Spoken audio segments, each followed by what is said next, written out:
जी अस्सलाम वालेकुम। कैप्स आज के लेक्चर आगाज करते हैं। Lecture number 10। आज के लेक्चर में प्रीवियस कंसेप्ट को हमने कंक्लूड करना है और नया कंसेप्ट स्टडी करना है, डाटा इंटेग्रिटी। लेकिन उससे पहले एज यूजुअल क्विज आज का जो हमने जो कुछ पढ़ा था, लिंक आप लोगों के ग्रुप में शेयर कर दिया गया है। क्लिक करें। तैयार है तो बताइए क्या करें जी? स्टार्ट ना करें? स्टार्ट। CRL लिखिए।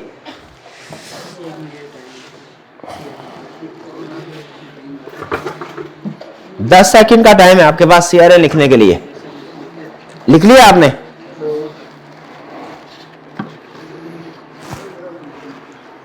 चलिए पहला क्वेश्चन ये अब आपके सामने, ये रहा पहला क्वेश्चन।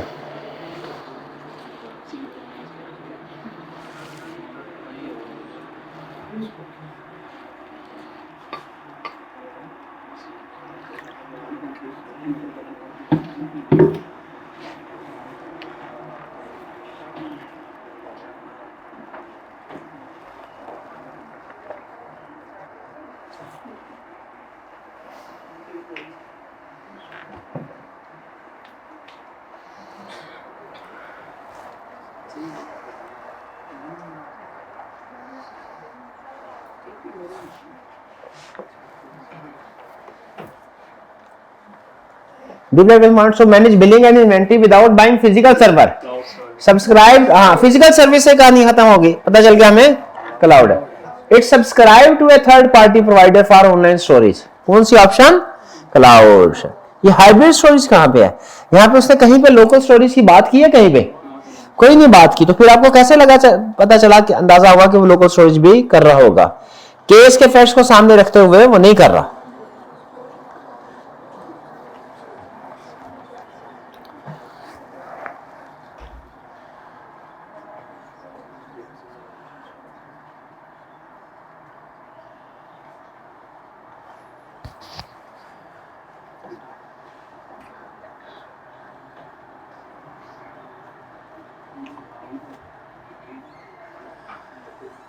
सारा रिकॉर्ड खुद ही अपने पास मेंटेन कर रहे हैं, तो क्या हुआ? ये ऑन प्रेमिसेस। करेक्ट। ये तो सबका ठीक होना चाहिए, लेकिन नहीं सबका ठीक।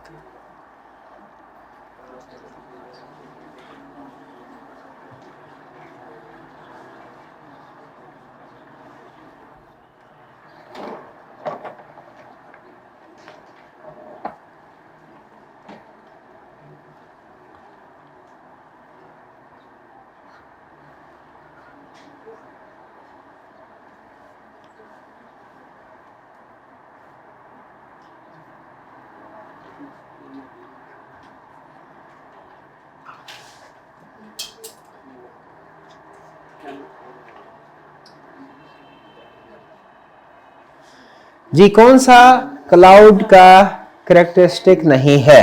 Complete elimination of all data security. यानी क्लाउड में जो आप डाटा है उसमें भी रिस्क रहता है, सिक्योरिटी रिस्क खास तौर पे। क्योंकि याद रखें, जो चीज आपकी नेट पे मौजूद है, क्या जो चीज आपकी इंटरनेट में मौजूद है वो हैक हो सकती है। सिंपल रूल है। आगे चलते हैं।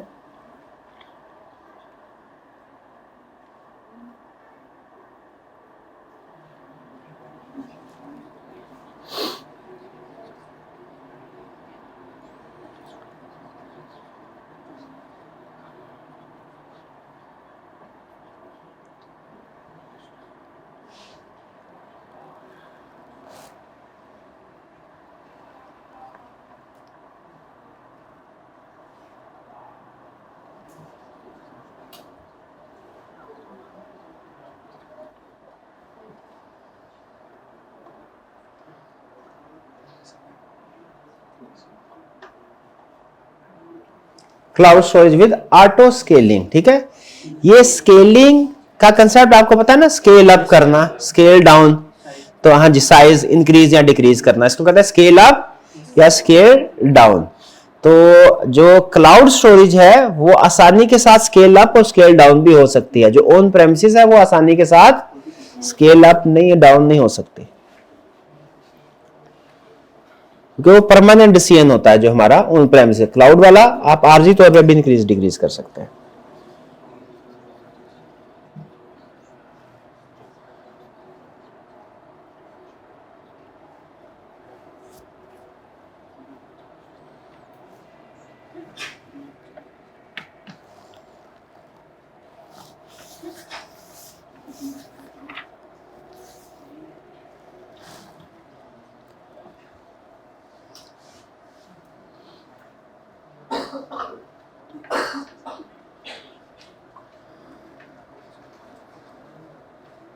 स्मॉल प्रोसेसिंग यूनिट्स इंस्टॉल किए, ये क्या हुआ, एज स्टोरेज है।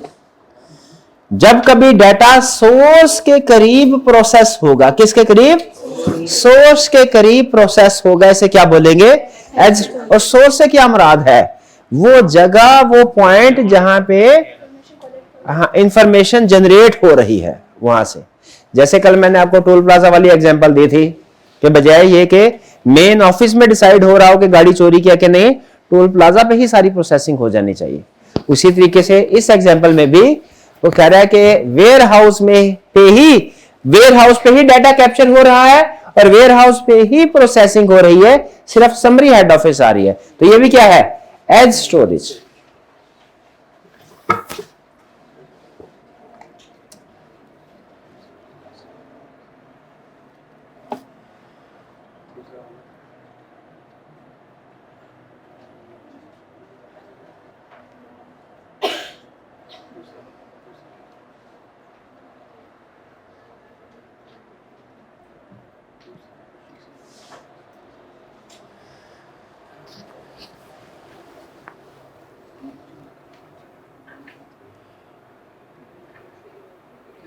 जी, AES-2256 इंक्रिप्शन मेथड है, इंक्रिप्शन का standard. Okay, multi factor authentication minimum 3 verification नहीं रिक्वायर करती, मल्टी फैक्टर ऑथेंटिकेशन कम से कम 2, मल्टी फैक्टर ऑथेंटिकेशन में कम से कम 2।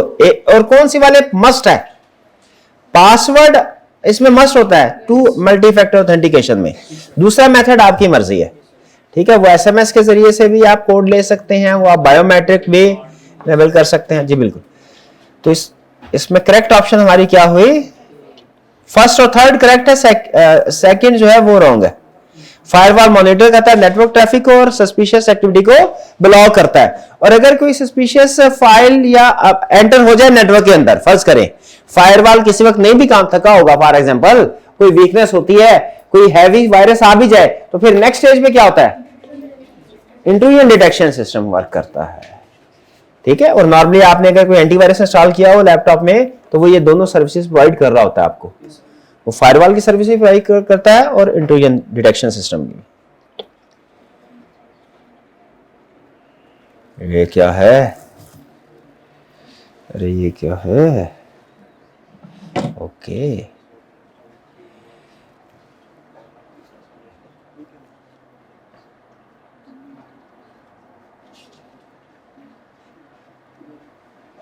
मर्जिंग डाटा स्टोरेज ट्रेंड्स के बारे में। Edge storage reduce latency, reduce latency का मतलब क्या है, delay by processing data near IoT devices.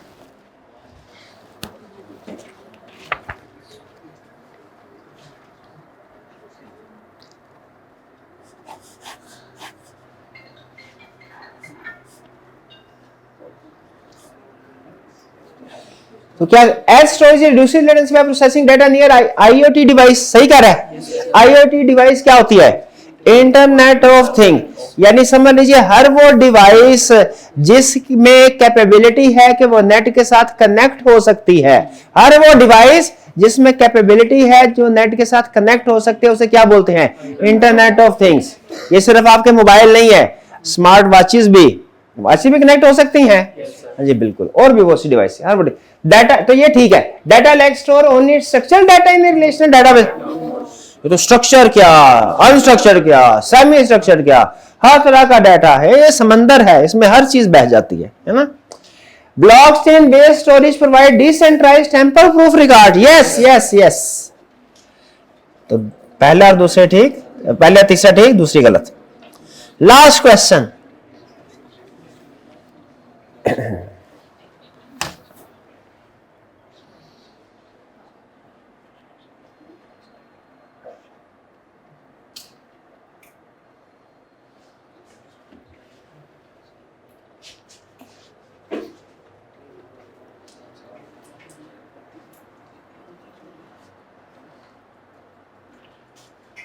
Personal laptop इजाजत दी कि आप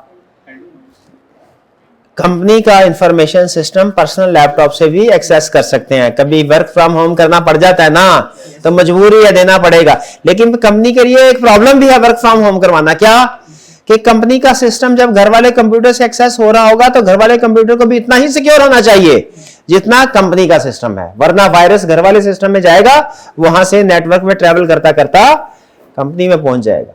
तो इसके लिए फिर क्या करना चाहिए? And point security. इसमें लफ्ज एंड पॉइंट से क्या मुराद है? वो एम्प्लॉइज की डिवाइस या कस्टमर की डिवाइस या वेंडर्स की डिवाइस, यानी कंपनी के बाहर के कुछ लोगों की डिवाइसेस जिनको आपने किसी वजह से कनेक्टिविटी की इजाजत दे दी अपने सिस्टम के साथ। बाजू का वेंडर को भी इजाजत दी जाती है कि भैया जैसे ही हमारा इन्वेंट्री लेवल कम होगा ना, हमारे ऑर्डर का वेट ना करना, तुम्हें एक्सेस दे रहे हैं, हमारे इन्वेंट्री लेवल को मॉनिटर करो, तो फौरन चीजें भिजवा देना। आसानी है ना हमारे लिए, लेकिन साथ ही साथ रिस्क भी है। क्या? अब वो जो वेंडर होगा अगर उसका सिस्टम हमारे जैसा वीक नहीं है तो फिर क्या, स्ट्रॉन्ग नहीं है, फिर क्या होगा? वीक है, फिर तबाही। वायरस उधर से एंट्री गेट मिल जाता है इनको।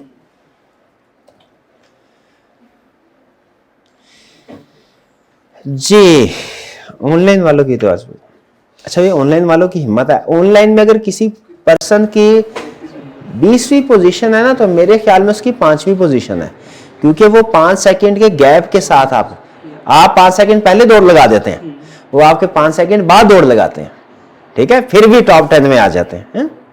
शाबाश। फर्स्ट पोजीशन किन की है? शाबाश। Second, third position, fourth, fifth, sixth, seventh, eighth, ninth, 10th। चलिए, अब ये तो हुआ हमारा क्विज कल का। अब आज के लेक्चर की तरफ चलते हैं। कल हमारा कुछ थोड़ा सा पोर्शन रह गया था लेक्चर का, ऐसा ही है, एंड वे। आइए उसको कंप्लीट करते हैं, फिर आज के लेक्चर की तरफ चलते हैं। जी पास कीजिएगा सर जी। जी चलिए आज के लेक्चर का आगाज करते हैं। कंसेप्ट हमने सिक्योरिटी प्रैक्टिसेस की बात कर रहे थे, वन बाय वन हमने कुछ सिक्योरिटी प्रैक्टिसेस को कवर किया था। एंड पॉइंट सिक्योरिटी तक हमने पढ़ लिया था, ऐसा ही है? ये ऐसा ही है, ओके। अब पढ़ने जा रहे हैं data loss prevention, DLP, data loss prevention. Data loss prevention, data loss prevention का मतलब क्या है? Tools stop sensitive data from leaving the company. ऐसे टूल जो सेंसिटिव इंश्योर करते हैं सेंसिटिव डाटा कंपनी से बाहर ना जाए। क्यों? डाटा चल के कंपनी के गेट से बाहर जा रहा होगा, वहां की गार्ड उसको पकड़ लेगा, कहेगा तुम हमारी कंपनी का डाटा हो, कंपनी से बाहर नहीं जाना, अंदर चलो। ऐसे होगा क्या? ऐसे नहीं होगा। जाहिर है डाटा जो है वो एक इंटेंजिबल चीज है, तो इसको जो सिक्योर करने के लिए ज्यादातर तरीके होंगे वो भी कोई इंटेंजिबल टाइप के होंगे, ठीक है। इसकी मैं एक छोटी सी एग्जांपल आपके साथ शेयर करता हूं, और एग्जांपल भी कोई नहीं, अब तो टेक्नोलॉजी बहुत तरक्की कर गई है ना। एग्जांपल हमारे आर्टिकल्स की, एक मल्टीनेशनल कंपनी में ऑडिट करने के लिए गए, तो वहां पे एक क्लाइंट का एम्प्लॉय था, तो उसके साथ बैठे गपशप हो रही, तो उसके पास कुछ चीजें थी, समझ लीजिए मैनुअल। तो मैंने उसे कहा ऐसा करें कि ये मैनुअल आप मुझे ईमेल कर दीजिए। समझ लीजिए उनके एसओपीज थे, तो मैंने कहा मैं घर जाके, अभी तो लेट शीटिंग करनी पड़ेगी, मैं घर जाके आराम से इनको पढ़ लूंगा। मैं उसका मुझे ईमेल कर दें।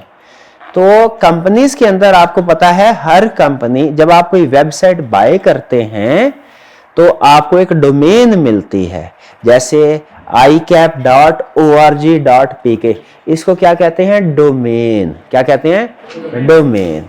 और जब आप इस साइट पे जाते हैं तो बहुत से आपको इमेजेस नजर आते हैं।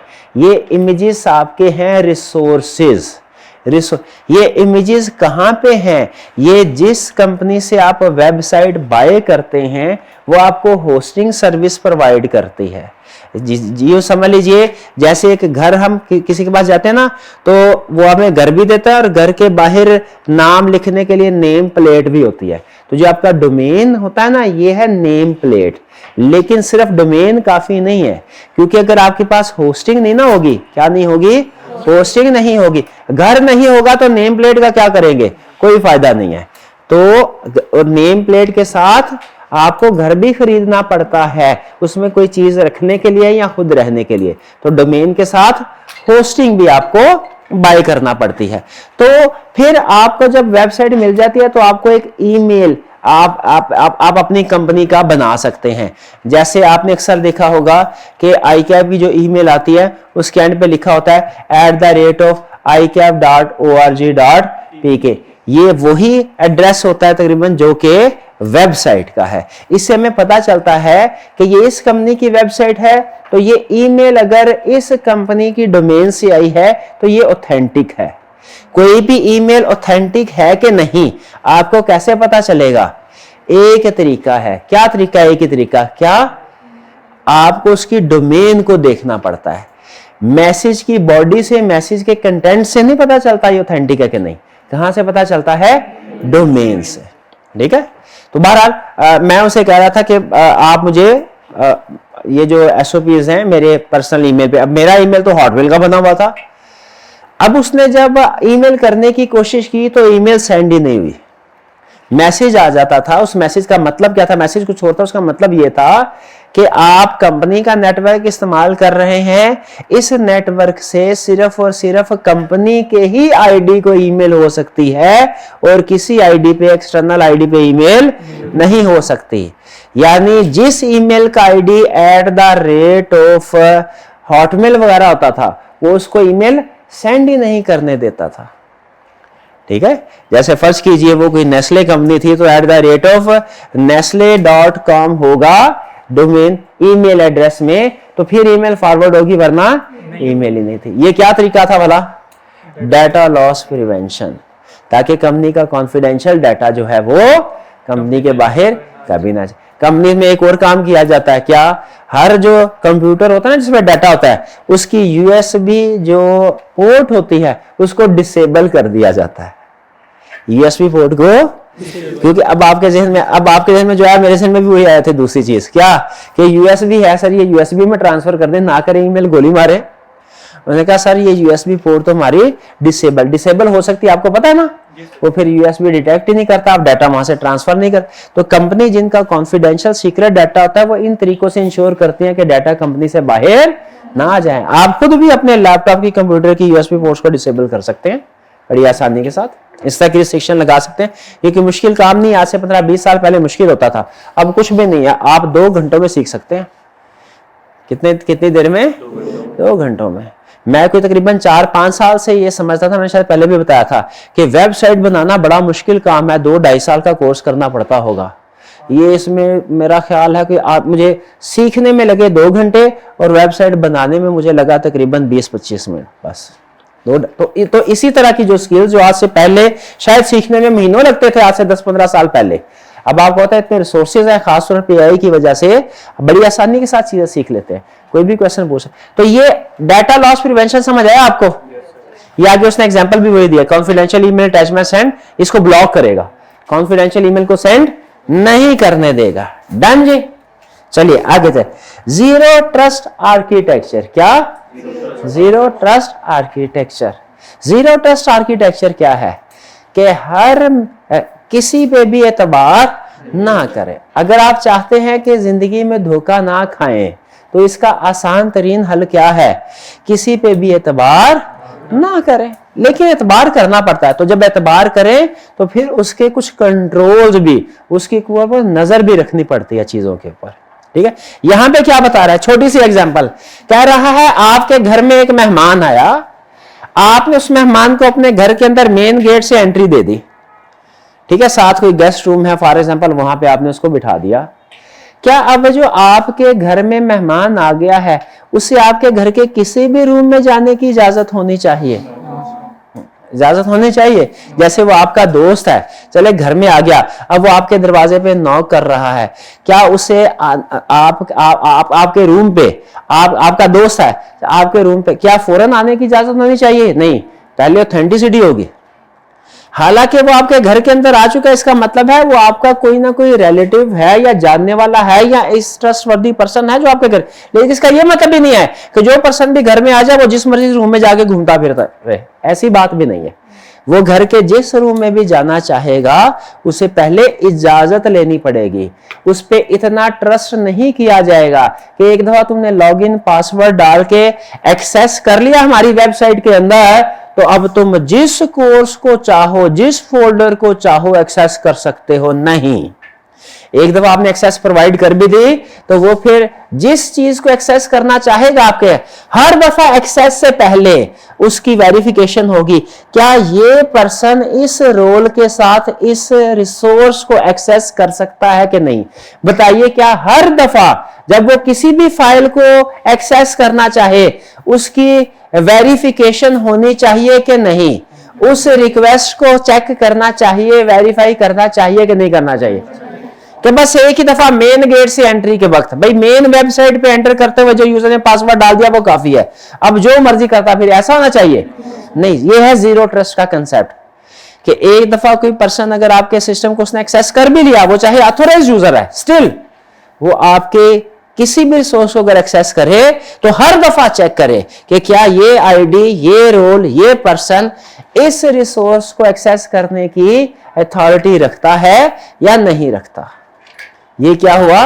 Zero trust. तो जो आपका दोस्त होगा, अगर आप उसे कहेंगे भाई घर के आने की इजाजत दी है, गेस्ट रूम में बैठने की इजाजत दी है, बाकी अगर किसी रूम में जाना है तो हर रूम में अलग अलग अथॉरिटी लेनी पड़ेगी। भैया तुम ऐसा करो, तुम मेरे दोस्त हो, चलो मेरे रूम में आ जाओ, इजाजत है, लेकिन भाई के रूम में नहीं जाना, आजकल मेरी उससे जरा अनबन है, ये ना हो मेरा गुस्सा तुम पे उतर।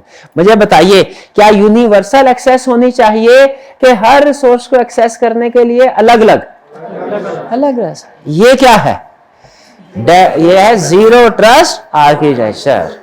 Never trust, always verify. बार बार वेरीफाई करो, बार बार वेरीफाई करो।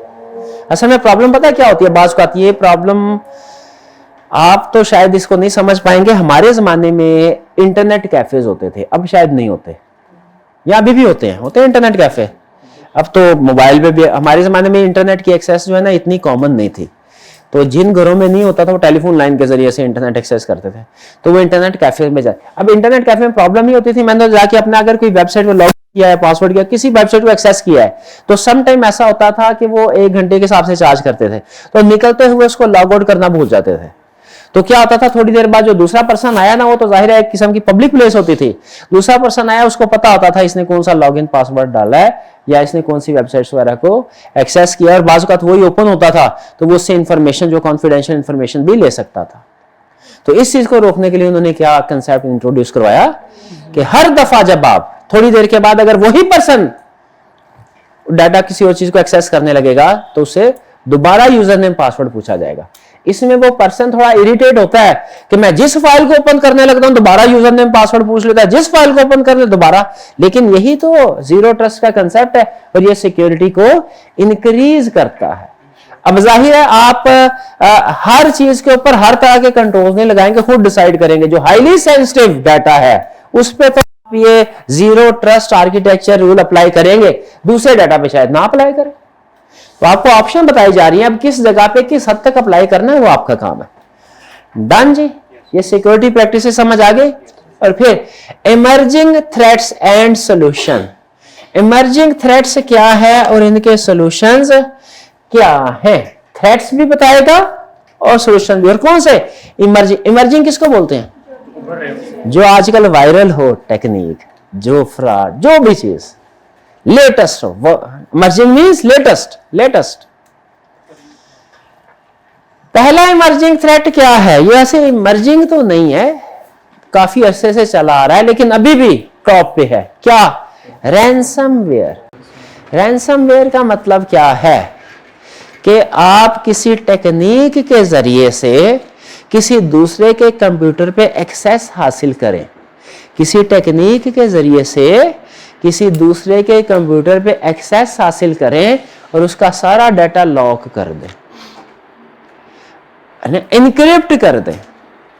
और इनक्रिप्शन की अब हैकर के पास है, ठीक है। अब हैकर क्या करे, बाज़ औक़ात कुछ लोगों का मकसद होता है सिर्फ दूसरे को तंग करना, नुकसान। कुछ लोगों का मकसद होता है, जैसे होता है ना अगवा बराए तवान, तो अब ये अगवा बराए तवान की नई शक्ल है।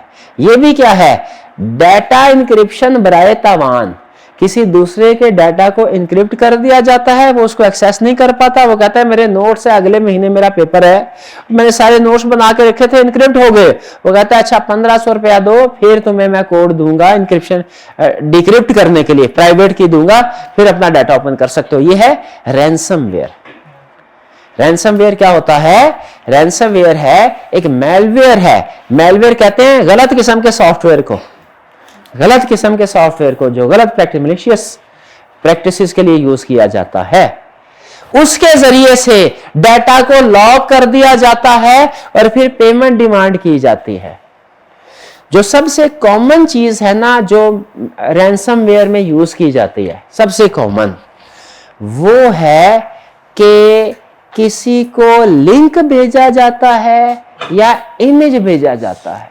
जैसे ही वो उस लिंक या इमेज को क्लिक करता है तो वो असल में एक सॉफ्टवेयर इंस्टॉल हो जाता है। भाई सॉफ्टवेयर भी इंस्टॉल होते हैं ना, फर्क सिर्फ यह है कि नॉर्मल सॉफ्टवेयर डबल क्लिक से इंस्टॉल होता है और इंस्टॉल होने से पहले हमसे परमिशन लेता है, लेकिन ये जो मेलवेयर होते हैं ये सिंगल क्लिक से ही इंस्टॉल हो जाते हैं और हमसे परमिशन भी नहीं लेते और फिर उसके बाद अनइंस्टॉल भी नहीं होते, क्योंकि सारी एक्सेस प्रोग्रामर होते हैं ना, प्रोग्रामिंग सॉफ्टवेयर ऐसा बना। मेलवेयर भी एक सॉफ्टवेयर ही है लेकिन मलिशियस इंटेंशन के साथ क्रिएट किया गया। अब वो जो जिस बंदे ने बनाया है सारा डाटा हमारा उसके पास, उसका पासवर्ड जो है वो पहुंच जाता है, वो डाटा लॉक हो जाता है। तो ये है रैंसमवेयर। इसका तरीकाकार क्या है? पहला तरीका फिशिंग अवेयरनेस ट्रेन, इसको कहते हैं फिशिंग टेक्निक। आपको जो गलत किस्म के इस तरह के सस्पिशियस लिंक भेजे जाते हैं कि क्लिक कीजिए, क्लिक कीजिए, सर आपका आधे घंटे के अंदर अंदर आपका जैज कैश का अकाउंट सस्पेंड हो जाएगा, पैसे स्टेट बैंक ट्रांसफर हो जाएंगे, अगर एक्टिवेट करना रखना चाहते हैं तो इस लिंक पे क्लिक कीजिए। लिंक पे क्लिक करने से पहले कोई ऐसी वारदात, ऐसा मैसेज लिखते हैं कि सोचने समझने की सलाहियत खत्म हो जाए, फौरन क्लिक करते हैं और डाटा खत्म। ठीक है, पहला ये है फिशिंग टेक्निक। तो इससे बचने के लिए क्या करना चाहिए? फिशिंग अवेयरनेस ट्रेनिंग होनी चाहिए। अब आपको पता चल गया अननोन नंबर से कोई भी मैसेज आया, लिंक आया, आपने कभी भी क्लिक उसके ऊपर नहीं करना। 2 दिन पहले पता नहीं कुछ जानने वाले होंगे हमारे, प्यार करने वाले हैं, क्लिक में अननोन नंबर से, कभी यूएसए के नंबर से, कभी कहीं से कॉल आती है, कभी ईमेल आ जाती है, लेकिन मुझे अंदाजा होता है, क्यूरियस होता है मेरा थोड़ा सा, यूएसए में कौन है मेरा जानने वाला, फिर अंदर से आवाज आती है कोई नहीं तेरा जानने वाला, डिलीट कर, डिलीट कर दिया, ब्लॉक कर दिया। यही तरीका है हमेशा। तो ये समझ आया रैंसम। और क्या है? Find with backup, backup create करो। हैकर कहे पैसे फर्ज कीजिए, अगर क्लिक कर भी दिया, डाटा लॉक हो भी गया, हैकर ने 1500 रुपए, उसने कहा 1500 रुपए तुम्हें नहीं देने, मैंने उससे पहले 1000 रुपए की यूएसबी लेके आया हुआ, उसमें मैंने अपना डाटा बैकअप किया हुआ है, अभी मैं डाटा डिलीट करता हूं, तुमने क्या करना है? डिलीट करता हूं, विंडो दोबारा इंस्टॉल करता हूं ताकि तुम्हारे जो सॉफ्टवेयर इंस्टॉल हुआ है ये भी साथ ही निकल जाए, और डाटा रिकवर कर लेता हूं। 2 घंटे में फिर रिकवरी काम शुरू। तो अपना डाटा बैकअप पे क्रिएट करें। समझ आ रही है? ताकि अगर वो ओरिजिनल डाटा आपका कहीं डिस्ट्रॉय हो जाए, इनक्रिप्ट हो जाए, लॉक हो जाए, तो फिर आपको परेशानी ना हो। इनसाइडर थ्रेट क्या है? इनसाइडर थ्रेट ये है कि खतरा सिर्फ घर के बाहर से नहीं है, घर का बेदी भी लंका डाल सकता है। घर के 2 बेदी हैं, एक एम्प्लॉइज और एक वेंडर, जिनसे आप चीजें खरीदते हैं। भाई एम्प्लॉइज के पास सिस्टम की एक्सेस होती है, वेंडर के पास क्या होता है? वेंडर को भी हमने सिस्टम की एक्सेस दी होती है। क्यों दी होती है? ताकि वो हमारी रिक्वायरमेंट, जैसे हमने उसको कोई परचेज ऑर्डर वगैरह इशू करने हैं तो हमारा नेटवर्क उसके नेटवर्क के साथ लिंक होगा, फौरी तौर पे रियल टाइम में इंफॉर्मेशन उसके पास जाती रहेगी। तो सम टाइम हम उन्हें ये एक्सेस देते हैं। तो अगर एम्प्लॉय है, उसको उनसे गलती की, जॉब से निकाला, घर जाके क्या करता है भला? वो सिस्टम को एक्सेस करेगा, सारा डाटा या तो कॉपी करके कंपाइलर को बेचेगा या उसको डिस्ट्रॉय कर देगा। तो हमें क्या करना चाहिए? रोल बेस्ड एक्सेस कंट्रोल के असूलों के मुताबिक जिस एम्प्लॉय को जॉब से निकाला, फौरी उसका अकाउंट इनएक्टिव कर दे, डिसेबल कर दे, ताकि वो हमें नुकसान। और वेंडर को बार बार बोले क्या? ए वेंडर, अब समझो तुम हमारे ही कंपनी के एक हिस्सा हो तो तुम्हारे सिक्योरिटी भी उतनी ही अपग्रेडेड होनी चाहिए जितनी हमारी है। तो होना चाहिए कि नहीं? तो इनसाइडर थ्रेट क्या? Employees or contractor misuse access, या खुद मिसयूज करेंगे या अटैकर उनके जरिए से हमारे सिस्टम में घुसेगा। User behaviour monitoring. Behaviour monitoring, ये एम्प्लॉय उठते बैठते कंपनी के बारे में गलत बातें करता रहता है। ये कहता है मुझे इस दफा तुम लोगों ने इंक्रीमेंट नहीं दिया, साथ वाले को ज्यादा दे दिया, मुझे कम दिया, तो ये इसका मतलब, इसके बिहेवियर को नोट करो। इसका मतलब क्या है? ये कंपनी को नुकसान पहुंचा सकता है। या अचानक ये नई गाड़ी खरीद ली, इसने महंगे महंगे कपड़े पहन रहा है, तो इसका मतलब क्या है? कहीं से इसको एक्स्ट्रा इनकम आ रही है। कहां से इनकम आ रही है? देखो कहीं कंपैरेटर के साथ तो नहीं मिल गया। ठीक है, ये बिहेवियर मॉनिटरिंग। क्या बिहेवियर मॉनिटरिंग से फ्रॉड करने वाले लोगों का अंदाजा हो जाता है? बिल्कुल हो जाता है। लाइफस्टाइल अचानक चेंज हो जाता है। And least privilege policies. Least privilege policy क्या? वही role based access control. Least privilege policy का मतलब है रोल बेस्ड एक्सेस कंट्रोल को, उसमें रोल बेस्ड एक्सेस कंट्रोल के अंदर एक टाइप है लीस्ट प्रिविलेज पॉलिसीज। इसका मतलब यह है हर एक को सिर्फ उतनी कम से कम प्रिविलेज दो, एक्सेस दो जितनी की जरूरी है, बस जरूरत से ज्यादा ना दो प्रिविलेज कोई भी, ताकि कोई एम्प्लॉय अगर जाए भी तो वो पूरे सिस्टम को नुकसान ना पहुंचा सके अगर पहुंचाना चाहे। तो ये इनसाइडर थ्रेट समझ आया आपको? फिर क्या है? AI powered attack. अब मैंने आपको बताया रैंसमवेयर के लिए आपको एक सॉफ्टवेयर बनाना पड़ता है, ऐसा ही है उसमें, लेकिन आपको कोई मैलिशियस सॉफ्टवेयर होता है, उसमें कुछ ऐसी प्रोग्रामिंग करनी होती है कि वो जिस कंप्यूटर में जाए उसके सारे डाटा को एनक्रिप्ट कर दे और उसके ऊपर आपका कंट्रोल क्रिएट कर दे। उसके लिए प्रोग्रामिंग स्किल चाहिए, ऐसा ही है। अब आप वो प्रोग्रामिंग स्किल की जरूरत नहीं है। क्यों जरूरत नहीं है? एआई की हेल्प से आप विद इन मिनट्स बड़े बड़े सॉफ्टवेयर बना सकते हैं सच में, और मेलवेयर भी बना सकते हैं और बना बना के फेंके। अब वो कहते हैं एआई के आने से जहां बहुत से फायदे हुए हैं, तो एआई का एक बड़ा एरिया, शायद अभी तक जो एआई का सबसे समझा जाता है ना, जो जिसमें एक्सपर्टीज है उसकी सबसे ज्यादा, वो है कोडिंग, यानी प्रोग्रामिंग, सॉफ्टवेयर बनाने में। तो अब सॉफ्टवेयर बनाना आसान है, तो जहां पे सॉफ्टवेयर बनाना आसान है वहां पे मेलवेयर बनाना भी आसान है। तो अब थ्रेट क्या है? ये लेटेस्ट, और ये थ्रेट इस वक्त का सबसे बड़ा थ्रेट है कि अब जो हैकर्स है वो एआई को यूज करते हैं फिशिंग टेक्निक के लिए, मेलवेयर क्रिएट करने के लिए। क्या करते हैं? एआई के जरिए से छोटे छोटे सॉफ्टवेयर बनाते हैं जो बज़ाहिर लगता है बड़े काम के हैं, शुरू में काम के भी होते हैं। जैसे ऐसी कोई एक वेबसाइट बनाई फ्री मूवीज के लिए, फौरन हम जाते हैं उधर मूवीज डाउनलोड करते हैं, लेकिन साथ हमें यह नहीं पता वो उसे वायरस भी आ जाते हैं साथ। तो AI powered attacks, hackers AI को यूज करते हैं एडवांस फिशिंग टेक्निक अटैक करने के लिए। इसका इलाज क्या है? लोहे को लोहे से काटो। क्या मतलब? हम भी अपने सिक्योरिटी मेजर्स में क्या करें? एआई रिलेटेड थ्रेट डिटेक्शन और एआई रिलेटेड प्रिवेंशन करें। रिसेंटली के 2-3 दिन पहले की आपके साथ न्यूज शेयर, बल्कि नेट पे ही अगर हमें मिल जाए तो शेयर करते हैं।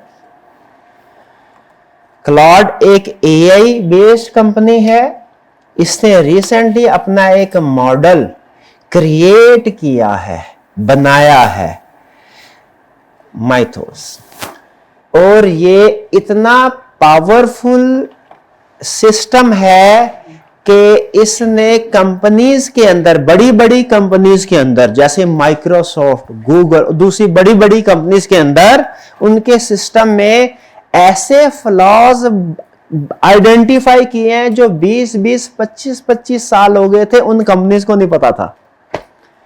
इस सिस्टम ने, जो क्लाउड का माइथोस सिस्टम है, इसने उन बग्स को आइडेंटिफाई किया जो उन कंपनीज को जो 20-20, 25-25 साल से रन करे, जो वीक पॉइंट होता ना। जैसे याहू जब स्टार्ट में आया तो पता चला, 10-15 साल बाद पता चला एक ऐसा पासवर्ड है जो दुनिया के हर ईमेल अकाउंट को ओपन कर सकता है, यूनिवर्सल पासवर्ड। अब बताइए ये बग है कि नहीं है? और ये किसी को नहीं पता था। अब ये इस तरह के बग्स अगर सिस्टम में मौजूद हो और लोगों को पता ना हो और हैकर के पास ये सिस्टम चला जाए, अगर ये माइथोस लेटेस्ट, वो क्या करेगा? वो तो तबाही मचा देगा बड़ी बड़ी कंपनीज के लिए, ठीक है। लेकिन क्लाउड ने क्या किया? क्लाउड ने कहा कि हमने अब इसको पब्लिकली लॉन्च नहीं किया। उन्होंने कहा ये टू पावरफुल टूल है, ये इतना पावरफुल टूल है कि हम इसे रिलीज नहीं कर सकते। पहले उन्होंने कहा कंपनीज को रिलीज करेंगे, अभी इन्होंने रिलीज किया बड़ी बड़ी कंपनीज को कि आप इसके जरिए से अपना सिस्टम जो है, एआई के जरिए से सिस्टम अपना, उसमें बग्स, उसमें डेफिशिएंसी आइडेंटिफाई करें, उसको परफेक्ट करें, फुल प्रूफ करें, उसके बाद हम पब्लिक को लॉन्च करेंगे, ताकि अगर कोई हैकर इसके जरिए से कोई अटैक करने की कोशिश करता है तो उससे पहले ही एआई जो है सिक्योरिटी मेजर्स ले लिए गए हों।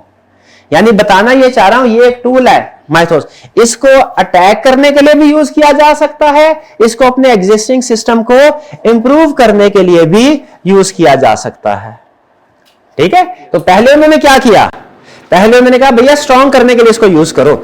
ये अच्छी बात है, ये रिस्पॉन्सिबल कंपनी की निशानी होती है कि फौरन उन्होंने कोई अपने सब्सक्राइबर बढ़ाने के लिए पब्लिकली लॉन्च नहीं किया। उन्होंने कहा ये इतनी पावरफुल चीज है, इसको हम नहीं दे सकते पब्लिक को भी। पहले वो स्ट्रॉन्ग करेंगे, फिर उसके बाद इसको कुछ न्यूट्रलाइज भी करेंगे, फिर पब्लिक को लॉन्च करेंगे। तो ये क्या है? एआई के जरिए से सीक्रेट मॉडल। अच्छा ये थोड़ी बहुत न्यूज है, हाँ ये देखें, व्हाट इज एंड अब फोर्ब्स में आर्टिकल है, why Anthropic won't let anyone use it, क्यों वो हर एक को ये यूज करने की इजाजत नहीं दे रहे, ठीक है। और अब ओपन एआई चूंकि उसका कंपेटिटर है, वो कह रहे हैं हम भी अपना साइबर सिक्योरिटी मॉडल लॉन्च करेंगे, फिर अब कंपटीशन चलता रहता है। तो ये है एग्जाम्पल, किस चीज की एग्जाम्पल वाला कि एआई को हम यूज कर सकते हैं सिस्टम्स को हैक करने के लिए भी और सिस्टम को प्रोटेक्ट करने के लिए। डन जी। चलिए ये तो थे हमारा डाटा स्टोरेज। अब इसके बाद हम आते हैं नेक्स्ट, आज का कंसेप्ट है हमारा डाटा इंटेग्रिटी। क्या कंसेप्ट है? Learning objective 4। डाटा इंटेग्रिटी क्या है? डाटा इंटेग्रिटी का मतलब है आप जो डाटाबेस मेंटेन कर रहे हैं, जैसे कॉलेज में सारे स्टूडेंट्स का डाटाबेस मेंटेन हो रहा है कि नहीं हो रहा, तो मुझे बताइए ये जो डाटाबेस है ये करेक्ट, एक्यूरेट, कंप्लीट होना चाहिए कि नहीं? कि जब कभी कहें भाई स्टूडेंट, किसी स्टूडेंट भाई असाइनमेंट नहीं कर रहा है, इसके घर वालों को कॉल करो, पता चले उधर नंबर ही मौजूद नहीं है। जब कहीं पूछा जाए कि भाई कोई इंपॉर्टेंट अनाउंसमेंट है, स्टूडेंट्स को ईमेल सेंड करनी है, ईमेल सेंड करे, फौरन मैसेज आ जाए कि ये तो ईमेल है ही गलत, शायद टाइप करते हुए कोई गलती कर दी गई। भाई इस तरह का अगर डाटाबेस मेंटेन हो रहा है जो गलत है, इनकम्प्लीट है, जिसमें डाटा मिसिंग है, जो ओल्ड है, लेटर भिजवाया वापस आ गया, भाई यहां पे साल पहले घर छोड़ के जा चुके हैं, आउटडेटेड डाटा है, तो बताइए वो डाटाबेस किसी काम का है? जो डाटा इनकरेक्ट है, इनकम्प्लीट है, मिसिंग है, आउटडेटेड है, क्या वो डाटा किसी काम का नहीं? तो डाटा इंटेग्रिटी का मतलब क्या है? आपका डाटा करेक्ट हो, कंप्लीट हो, एक्यूरेट हो, वही डाटा तो है यूजफुल, वही डाटा तो है। कौन सा डाटा यूजफुल है? जो एक्यूरेट हो, कंसिस्टेंट हो, रिलायबल हो, कंप्लीट हो, सही हो डाटा, आसान अल्फाज में भाई data okay through out life cycle. अच्छा, तो अब हम सीखेंगे कि डाटा इंटेग्रिटी का मतलब क्या है। डाटा ठीक हो, एक्यूरेट हो, कंप्लीट हो। तो अब हम क्या सीखेंगे? डाटा इंटेग्रिटी की टाइप्स कितनी है, डाटा इंटेग्रिटी की कितनी टाइप्स हैं। डाटा इंटेग्रिटी का मतलब क्या है? डाटा करेक्ट, एक्यूरेट, कंप्लीट हो। Okay done, simple. Data integrity का मतलब क्या है?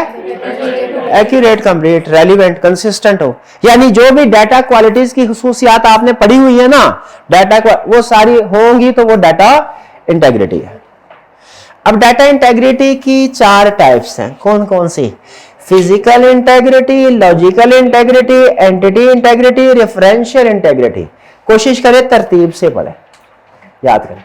कौन सी, कितनी इंटेग्रिटी की टाइप्स हैं?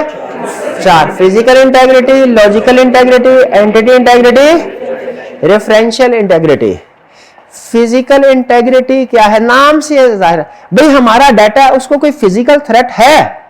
फिजिकल थ्रेट है, बिल्कुल। जिस जगह पे डाटा में हमने स्टोर किया हुआ ना सर्वर रूम, उधर आग लग सकती है, उधर अचानक बिजली का झटका लगेगा, हार्ड ड्राइव उड़ गई, चलो भाई। ऐसा हुआ मेरे साथ, लैपटॉप अच्छा भला बंद किया, फर्म में थे, अगली दफा जब ओपन किया तो हार्ड ड्राइव नहीं चली, हार्ड ड्राइव पता चला उड़ गई। अब मसला ये था उस वक्त इतना आईटी पढ़ी नहीं थी, पता नहीं था, बैकअप का नहीं पता था। बैकअप का पता था इतना को कि डी ड्राइव का डाटा ई ड्राइव में सेव किया हुआ था, आज तक मुझे याद है। क्या डी ड्राइव का डाटा, क्या ये अच्छी स्टोरेज ऑप्शन थी?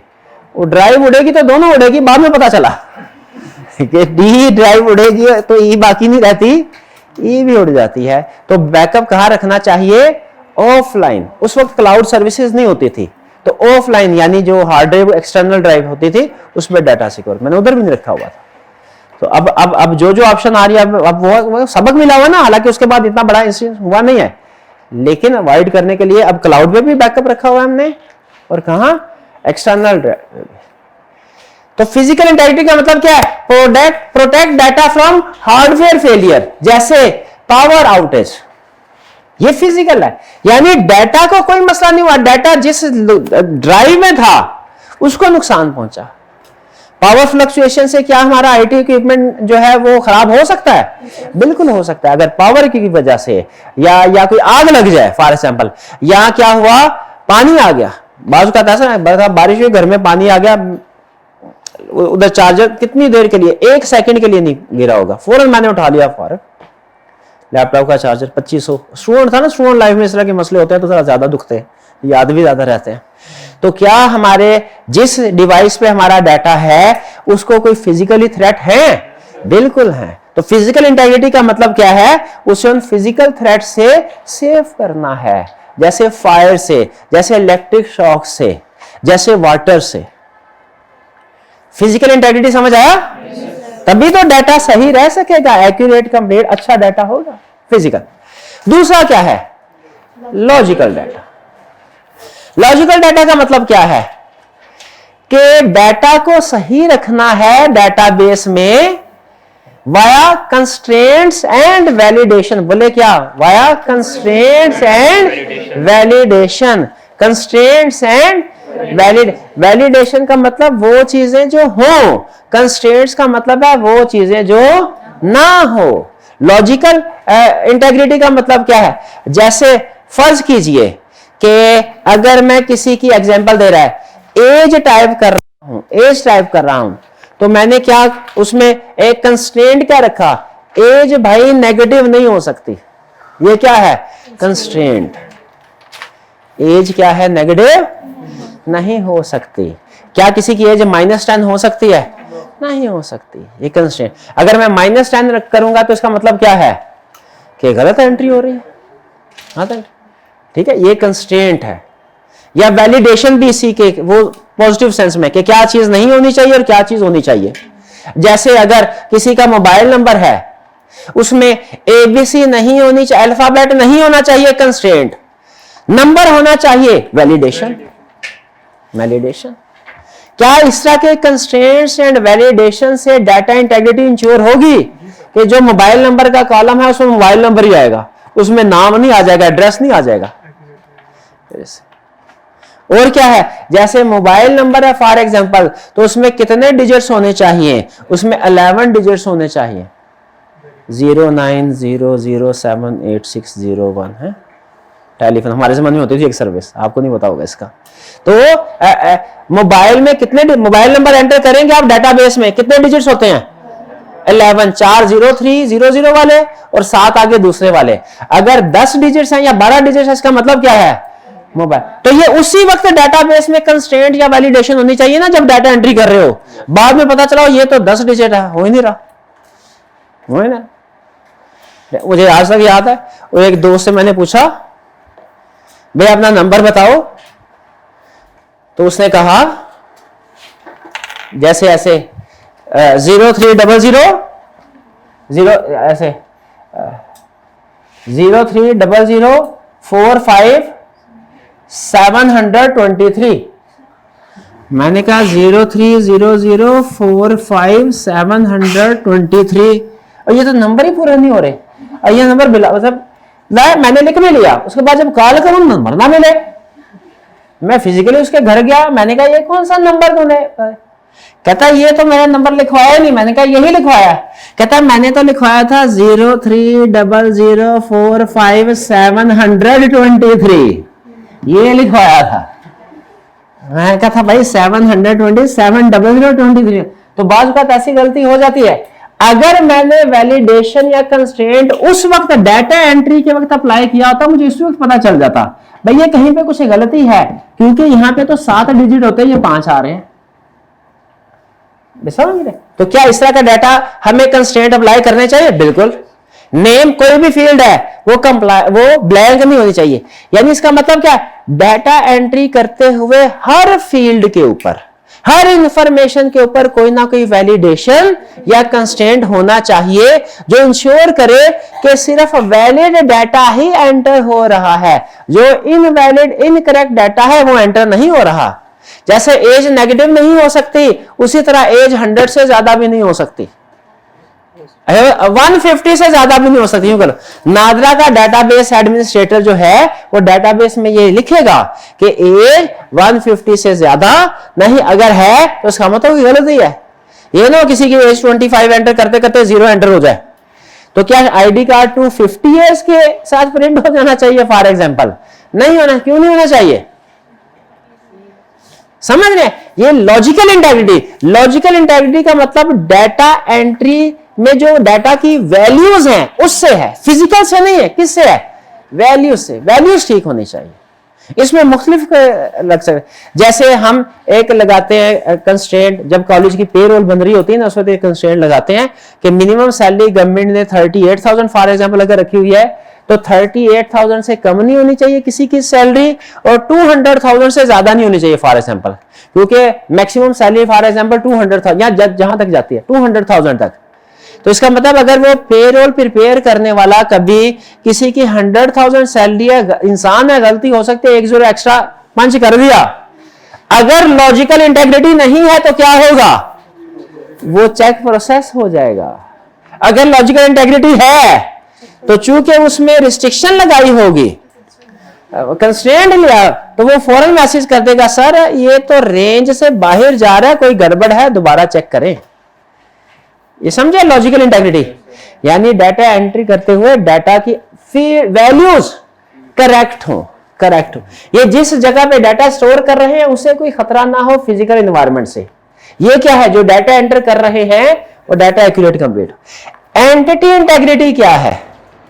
कि जिस पर्सन का डाटा एंटर कर रहे हैं वो यूनिक हो और एम्प्टी ना हो। जैसे मुझे बताइए कि स्टूडेंट के डाटाबेस के अंदर, कॉलेज अगर आप स्टूडेंट का डाटाबेस मेंटेन कर रहा है, उसमें सबसे अहम चीज क्या है? स्टूडेंट के डाटाबेस में बहुत सी इंफॉर्मेशन है। क्या? उसका CRN है, उसका नाम है, उसकी एज है, और कितने सब्जेक्ट्स ले रहा है, फीस कितनी है, कितनी पे कर दी, फर्स्ट इंस्टॉलमेंट कितनी, सेकंड कितनी, ये सारा उसके डाटाबेस में सारी इंफॉर्मेशन है, CRN से स्टार्ट करके एंड तक। सबसे अहम चीज इंफॉर्मेशन कौन सी है? क्यों? नाम नहीं अहम। नाम नहीं अहम। नाम नहीं, क्यों? क्योंकि नाम एक ही पर्सन के एक से ज्यादा लोग हो सकते हैं, तो इसलिए अहम क्या चीज है? CRN। ये किसी के भी डाटाबेस में, किसी भी डाटाबेस के अंदर, थोड़ी सी टेक्निकल डिस्कशन करने लगा हूं, किसी भी डाटाबेस के अंदर उस डाटा की जो सबसे अहम इंफॉर्मेशन होती है, उस डाटा की जो सबसे अहम फील्ड होती है, उस डाटाबेस की जो सबसे अहम की होती है, उसे बोलते हैं प्राइमरी की। क्या बोलते हैं? प्राइमरी की। जैसे स्टूडेंट्स के डाटाबेस में सबसे अहम की क्या है? प्राइमरी की। ये CRN या रोल नंबर का, आसानी के लिए रोल नंबर कह देते हैं। वो कहता है एंटिटी इंटेग्रिटी का मतलब क्या है कि हर रिकॉर्ड यूनिक हो। यानी एक दफा आपने एक रोल नंबर एंटर कर दिया तो फिर उसके बाद दोबारा उसी नंबर की एंट्री नहीं होनी चाहिए, वरना से पागल हो जाएगा। जैसे 101 फॉर एग्जांपल क्या कह रहा है? रोल नंबर 101 एंटर किया, क्या दोबारा किसी और स्टूडेंट को भी रोल नंबर 101 अलॉट होना चाहिए? नहीं होना चाहिए। यानी आपके जो रिकॉर्ड है वो यूनिक होना चाहिए। प्राइमरी की उसमें क्या होनी चाहिए? यूनिक होनी चाहिए। ये कहलाता है entity integrity. Every record must be unique और एम्प्टी भी नहीं होना चाहिए। यानी हर स्टूडेंट को जो एक आईडी लॉट हो वो एक ही हो, एक से ज्यादा ना हो, और कोई भी स्टूडेंट ऐसा ना हो जिसको आईडी लॉट नहीं हो। यानी प्राइमरी की ना तो ब्लैंक होनी चाहिए ना डुप्लीकेट होनी चाहिए। प्राइमरी की क्या है? आपका रोल नंबर। इमेजिन करें आपको हमने एक रोल नंबर दे दिया, अगर 2 महीने बाद दूसरा स्टूडेंट आया उसको भी वही रोल नंबर दे दिया, अब क्या होगा? पता नहीं चलेगा आपका रिजल्ट है कि उसका रिजल्ट है। फीस किसने दी है? उसने फीस दी होगी, आपके अकाउंट में आ जाएगी, आपने फीस दी होगी, उसके अकाउंट में चली जाएगी। ये गलतियां हो सकती है ना। ये गलतियां कब होती हैं भला? जब एंटिटी इंटेग्रिटी नहीं होती। तो एंटिटी इंटेग्रिटी का मतलब समझ रहे हैं? क्या है कि आपके डेटाबेस के अंदर जो रिकॉर्ड है, हर रिकॉर्ड को एक यूनिक नंबर असाइन किया जाता है। इस यूनिक नंबर को क्या बोलते हैं? प्राइमरी की। आपने प्राइमरी की 2 दफा नहीं रखनी। अब मुझे बताइए नादरा के डेटाबेस में प्राइमरी की क्या है भला? CNIC number. अच्छा, ये जो वारिद है या टेलीकॉम कंपनीज है, इनके डेटाबेस में सब्सक्राइबर्स की लिस्ट, सारा डेटाबेस मौजूद है। प्राइमरी की क्या है? Mobile number. आईकैप के डेटाबेस में प्राइमरी की क्या है? ये कभी भी 1-2 को असाइन नहीं करेंगे, वरना एक ही मोबाइल नंबर 2 लोगों को दे दिया, कॉल एक को जा रही है, दूसरा भी सुन रहा होगा। नहीं करते। ठीक है, ये समझ आ गया प्राइमरी की का कंसेप्ट। तो प्राइमरी की, तो क्या कोई स्टूडेंट ऐसा होना चाहिए आईकैप का जिसको 2 प्राइमरी की असाइन की गई हो? 2 नहीं, या ऐसा जिसको कोई भी प्राइमरी की, जिसका कोई भी CRN नहीं, इसका मतलब है वो स्टूडेंट ही नहीं है। तो हर स्टूडेंट को एक प्राइमरी की गई है यूनिक। एंटिटी इंटेग्रिटी समझ आ गई आपको कि डेटाबेस के अंदर जो प्राइमरी की है ना डुप्लीकेट होनी चाहिए ना मिसिंग होनी चाहिए। ठीक है, एंटिटी इंटेग्रिटी। जैसे रोल नंबर 101। नेक्स्ट क्या है? Referential integrity. रेफरेंशियल इंटेग्रिटी क्या है? रेफरेंशियल इंटेग्रिटी ये है कि अगर ये रोल नंबर 101 है, मैंने इसका डेटाबेस मेंटेन कर रहा हूं, रोल नंबर 101, रोल नंबर, इसका नेम क्या है, इसकी एज क्या है, ये किस क्लास में पढ़ता है, फर्ज करें स्कूल है, ये किस क्लास 10 का स्टूडेंट है। तो क्या हमारे कॉलेज में कोई क्लास 10 होनी चाहिए? होनी चाहिए कि नहीं होनी चाहिए? हमारे स्कूल में ये डेटाबेस मेंटेन हो रहा है। एक डेटाबेस मेंटेन होता है स्टूडेंट्स का, एक डेटाबेस मेंटेन हो रहा है क्लास का। क्लास का नहीं समझ आई बात की? ना ना ना ना, ये डेटाबेस स्टूडेंट्स का। किसका? स्टूडेंट्स का। इसमें क्या है? स्टूडेंट्स की डिटेल। ये डेटाबेस है क्लासेस का, इसमें क्या है? क्लासेस की डिटेल के क्लास 1 कौन टीचर पढ़ा रहा है, टीचर नेम, क्लास और टीचर कौन पढ़ा रहा है, दूसरी क्लास 2 क्लास कौन पढ़ा रहा है, मिस्टर बी। क्लास 3 कौन पढ़ा रहा है, मिस्टर सी। ये डेटाबेस मेंटेन, हर चीज का डेटाबेस मेंटेन होता है ऑफिशियली। एक अच्छी कंपनी के अंदर हर चीज का, उसमें डिपार्टमेंट्स का, जहां एम्प्लॉइज का डाटा मेंटेन हो रहा होगा वहां डिपार्टमेंट्स का डाटा भी मेंटेन हो रहा होगा। एक स्कूल के अंदर जहां स्टूडेंट का डाटा मेंटेन हो रहा होगा वहां टीचर का डाटा भी मेंटेन हो रहा होगा, वहां क्लासेस का डाटा भी मेंटेन हो रहा होगा। क्लासेस में क्या लिखा होगा कि ये क्लास कौन सा टीचर पढ़ा रहा है और इसमें कितने स्टूडेंट्स इनरोल्ड हैं, हर चीज का डाटाबेस मेंटेन होगा। समझ रहे? क्लासेस का भी, स्टूडेंट्स का भी। एक कंपनी के अंदर डिपार्टमेंट्स का भी डाटा, एम्प्लॉइज का भी डाटा। अच्छा मुझे बताइए, अगर स्टूडेंट के डाटाबेस में लिखा हुआ है, सोच के बताइएगा कि ये स्टूडेंट क्लास 10 का स्टूडेंट है, तो उसी तरह क्लास 10 की लिस्ट में इस स्टूडेंट का नाम आना चाहिए कि नहीं आना चाहिए? ये चीज इसको बोलते हैं रेफरेंशियल इंटेग्रिटी। क्या कहते हैं? Referential integrity. कि अगर स्टूडेंट डेटाबेस में किसी स्टूडेंट को आगे लिखा गया है कि ये क्लास 10 से बिलोंग करता है, तो दूसरी तरफ क्लास 10 की जो लिस्ट होगी उसमें भी उस स्टूडेंट का नाम आना चाहिए। ठीक है? अच्छा, और अगर फर्ज कीजिए कि स्टूडेंट्स की लिस्ट में उस स्टूडेंट का नाम है और आगे क्लास 10 लिखा हुआ है, लेकिन क्लास 10 में जो स्टूडेंट्स की लिस्ट है, क्लास 10 में जो स्टूडेंट्स की लिस्ट है उसमें वो मौजूद नहीं है, तो हम क्या कहेंगे? क्या है? रेफरेंशियल इंटेग्रिटी वायलेट हो रही है। रेफरेंशियल इंटेग्रिटी का मतलब क्या है? फॉरेन की। फॉरेन की का मतलब ये है, प्राइमरी की होती है ना हमारी, एक प्राइमरी की, एक डाटा की, प्राइमरी की, यूनिक की। प्राइमरी की के अलावा जो दूसरी कीज होती है, समझे, उनको कहते हैं हम फॉरेन की। फिलहाल इतना समझे, फिलहाल इतना समझे। तो क्या कह रहा है? प्राइमरी की यानी स्टूडेंट का नाम है, इसमें एक फॉरेन की भी है। क्या? कि ये स्टूडेंट किस क्लास में पढ़ता है? क्लास 10 में। अब ये फॉरेन की का दूसरे टेबल में, दूसरे डेटाबेस में होना जरूरी है। फॉरेन की must match a valid primary की इन अनदर टेबल। ये फॉरेन की या प्राइमरी की आपको अगर कंफ्यूज कर रहा है तो सिर्फ की भी याद कर लें अभी। ऐसा है कि नहीं? अच्छा, चलिए एक एग्जांपल दे, फिर अभी समझ आती है। फर्ज कीजिए आप एक कंपनी के अकाउंटेंट है, डेबिट क्रेडिट कर रहे हैं आप। आपने सारा रिकॉर्ड जिस हार्ड ड्राइव पे रखा है, सैलाब आया, हार्ड ड्राइव फारग।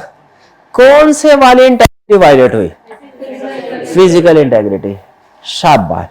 फिर दूसरी तरफ आपने एक प्रोडक्ट बाय की, उस प्रोडक्ट की प्राइस है 125, आपने गलती से 125.00 करना था, पॉइंट डालना स्किप हो गया, 12,500 एंटर कर दिया प्रोडक्ट की प्राइस।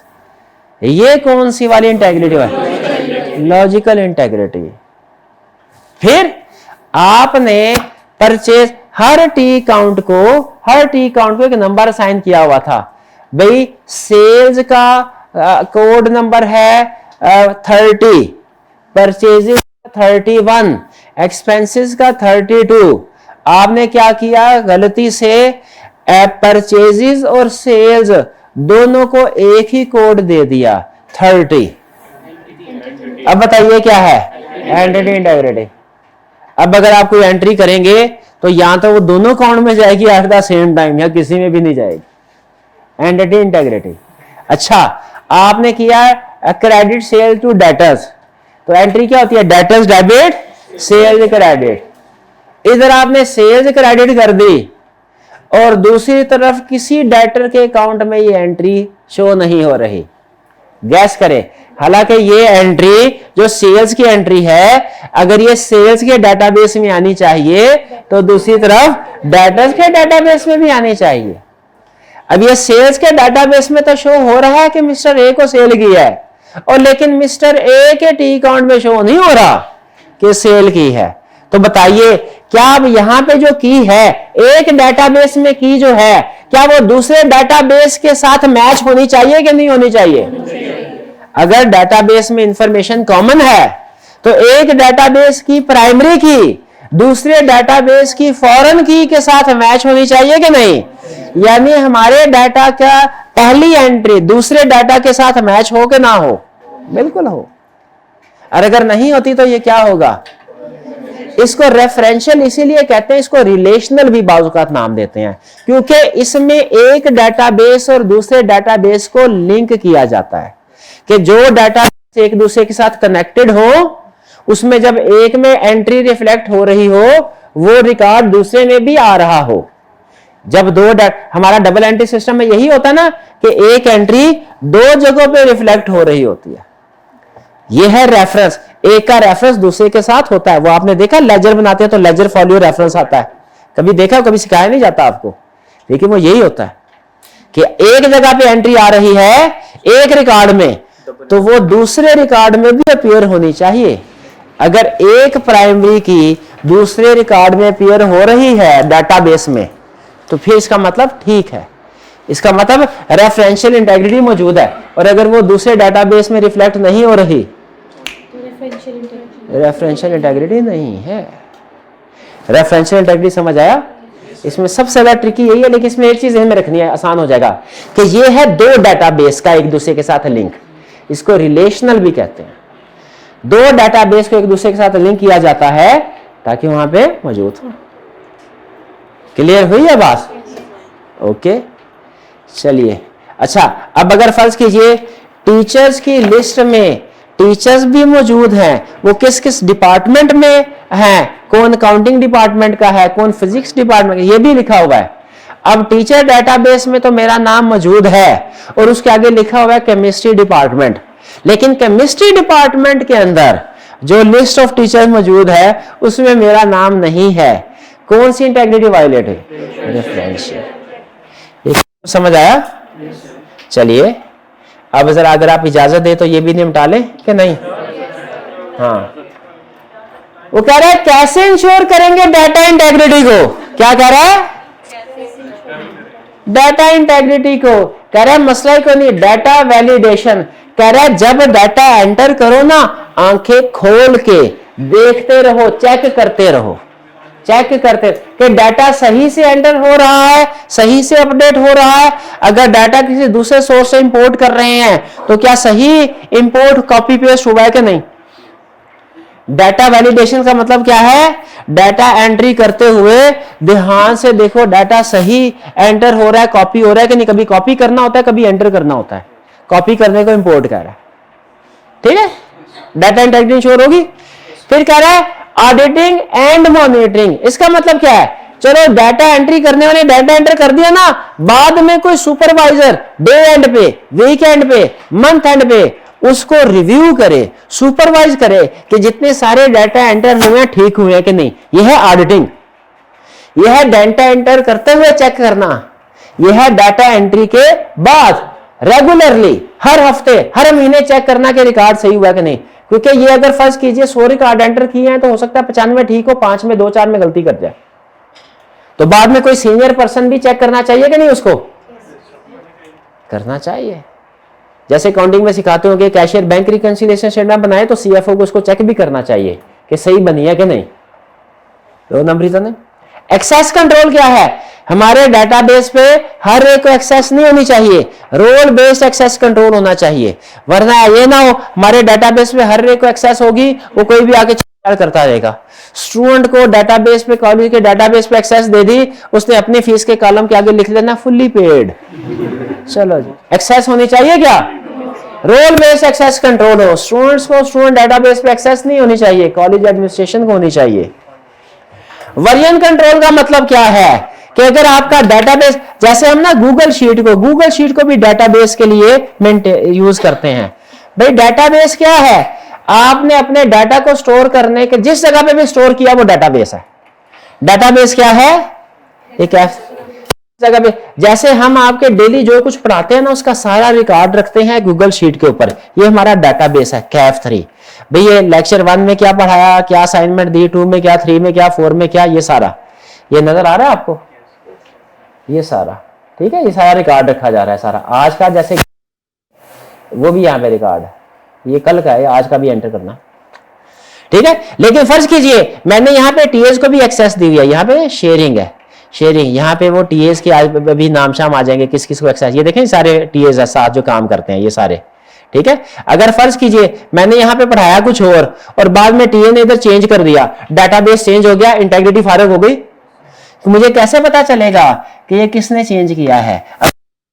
मैं यहाँ पे करने लगा हूं राइट क्लिक करके नीचे जाऊंगा तो यहाँ पे आएगा शो एडिट हिस्ट्री, इस पे क्लिक करूंगा, वो सारे वर्जन मुझे बता देगा कि ये देखो, ये देखे, ये मेरा, अच्छा मुझे पता चल गया ये मेरा टीए है, अच्छा बाकी मुझे नहीं पता था। ये इसने 10 अप्रैल को अभी 9:26 पे जब मेरी दूसरी क्लास में था मैं, उसमें उसने ये चेंज किया है कुछ। अब मैं जाके पूछता हूं इसने क्यों चेंज किया, ये कहलाती है एडिट हिस्ट्री या वर्जन हिस्ट्री।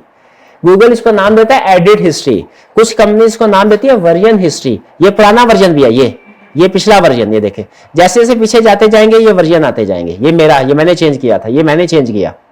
अब वो सारा बता रहा है तरतीब से किसने कब चेंज किया। अप्रैल 9 को 6:36 में मैंने चेंज किया, फिर उसके बाद अप्रैल ये मेरा ही चेंज है, फिर इसके बाद टीए ने 10 अप्रैल को 9:26 में चेंज किया। ये क्या कहलाता है? इसका मतलब है हमारे डाटाबेस में अगर कोई जिसको एक्सेस दी भी हुई है और वो ऑथोराइज पर्सन एक्सेस चेंज कर रहा है, क्या उसका भी रिकॉर्ड होना चाहिए कि नहीं, कि पता चले किया क्या है। ये कहलाता है वर्जन कंट्रोल। क्या कहलाता है? Version control. ट्रेल मेंटेन करता है, हिस्ट्री मेंटेन करता है। ट्रेल का मतलब हिस्ट्री मेंटेन करेगा। वर्जन कंट्रोल समझ आया? हर चेंज करेंगे ना एक डिजिट भी, उसका रिकॉर्ड रखा जाएगा। इससे भी डेटाबेस में पता चल जाता है किसने गड़बड़ की है। और डाटा बैकअप आपको पता ही है क्या है, एडिशनल कॉपी किसी ऐसी जगह पे रखना, किस जगह पे? हाँ, जहां पे जो दूसरी जगह हो, डिस्टेंट ऑफलाइन। डी का डाटा ई में नहीं सेव करना, बैकअप। ठीक है भाई, समझ आ गया डाटा इंटेग्रिटी क्या है? 4 टाइप्स ऑफ डाटा इंटेग्रिटी समझ आ गई। अब आपका काम है इसको याद कर लेना। ठीक है जी, चलिए आज का लेक्चर यहां खत्म करते हैं। अल्लाह हाफिज।